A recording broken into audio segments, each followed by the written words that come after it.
AP cabinet సమావేశం కొనసాగుతోంది. ఈ సమావేశంలో సిఆర్డీఏ ప్రతిపాదనలకు ఆమోదం తెలపనున్నారు. అలాగే పలు సంస్థలకు భూ కేటాయింపులు, జిల్లాల పునర్విభజన, పేర్ల మార్పులపై చర్చించే అవకాశం ఉంది. ఇక కేబినెట్ తర్వాత మంత్రులతో సీఎం చంద్రబాబు భేటీ కానున్నారు.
ఏపీ కేబినెట్ సమావేశం కొనసాగుతోంది. ఈ సమావేశంలో సిఆర్డీఏ ప్రతిపాదనలకు ఆమోదం తెలపనున్నారు.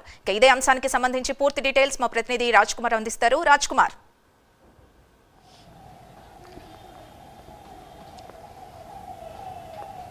ఈరోజు ఆంధ్రప్రదేశ్ రాష్ట్ర కేబినెట్ సమావేశం కొనసాగుతుంది. ముఖ్యమంత్రి చంద్రబాబు అధ్యక్షతన ఈ సమావేశం జరుగుతుంది. చంద్రబాబుతో పాటు డిప్యూటీ సీఎం పవన్ కళ్యాణ్ ఉన్నటువంటి మంత్రులందరూ కూడా ఈ సమావేశానికి హాజరయ్యారు. ఏదైతే రాష్ట్రంలో తీసుకోవాల్సినటువంటి పలు కీలకమైనటువంటి నిర్ణయాలపై కేబినెట్ ఆమోదం తెలపబోతోంది. పలు కీలకమైనటువంటి శాఖలు, పలు అంశాలపైన కూడా కేబినెట్ సమావేశం ప్రస్తుతం కొనసాగుతుంది. సిఆర్డీఏకి సంబంధించినటువంటి వ్యవహారంలో కీలకమైనటువంటి భూ కేటాయింపుల విషయంలో కేబినెట్ సమావేశం కొనసాగుతుంది. మరొక వైపు ఇటు ఏదైతే జిల్లాల పునర్విభజీకరణ అంశం ఏదైతే ఉందో, ఈ జిల్లాల పునర్విభజీకరణ అంశం పైన కూడా కేబినెట్ ఒక కీలకమైనటువంటి ఆమోదం తెలపబోన్నట్లు కూడా తెలుస్తోంది. మరొక వైపు ఇటు పోలవరం, అదేవిధంగా పెట్టుబడుల అంశంలో ప్రధానంగా కేబినెట్ కొన్ని కీలకమైనటువంటి నిర్ణయాలు తీసుకున్నట్లు కూడా తెలుస్తోంది. ముఖ్యంగా కనుక చూసుకుంటే ఈ అంశాల్లో ప్రధానమైనటువంటిది ఆంధ్రప్రదేశ్ రాష్ట్రంలో ఏదైతే పరిశ్రమలు రావాలని కూటమి ప్రభుత్వం ఏదైతే ఒక నిర్ణయం తీసుకుందో, ఈ నిర్ణయానికి సంబంధించి కూడా కేబినెట్ ఈరోజు వీటికి సంబంధించి భూ కేటాయింపుల అంశం ఏదైతే ఉందో, ఈ పలు కీలకమైనటువంటి కంపెనీలు ఆంధ్రప్రదేశ్లో పెట్టుబడులు పెట్టేందుకు సిద్ధమవుతా ఉన్నాయి. ఈ సిద్ధమయ్యేటువంటి కంపెనీలన్నిటికీ కూడా భూ కేటాయింపులు చేయాలని ఒక నిర్ణయం తీసుకుంది. ఆ కేటాయింపులకు సంబంధించి కూడా ఏ కంపెనీకి సంబంధించి ఎంత కేటాయించాలనేటువంటి దానిపైన కూడా కేబినెట్ ఈరోజు ఆమోదం తెలపబోతా ఉంది. మరొక వైపు జిల్లాల పునర్విభజీకరణ అంశం పైన కూడా ప్రధానంగా కేబినెట్ ఒక నిర్ణయం తీసుకోబోతా ఉంది.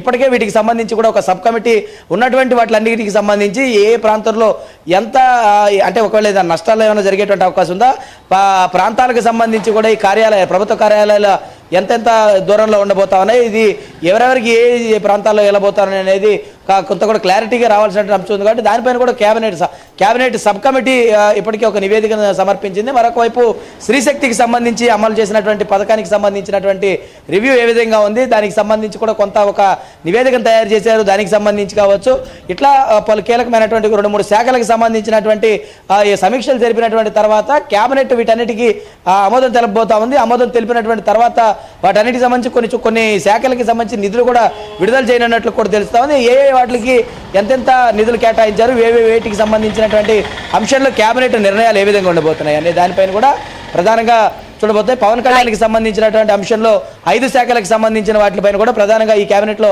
సమావేశం జరగబోతా ఉంది. ఈ సమావేశంలో పవన్ కళ్యాణ్ కూడా కొన్ని కీలకమైనటువంటి అంశాలు చంద్రబాబు ముందు ఉంచేటువంటి అవకాశం ఉంది. కాబట్టి వాటికి సంబంధించినటువంటి అన్ని విషయాల్లో కూడా ఈరోజు కేబినెట్ ఆమోదం తెలుపుతుందని చెప్పుకోవచ్చు. Right, thank you Raj Kumar.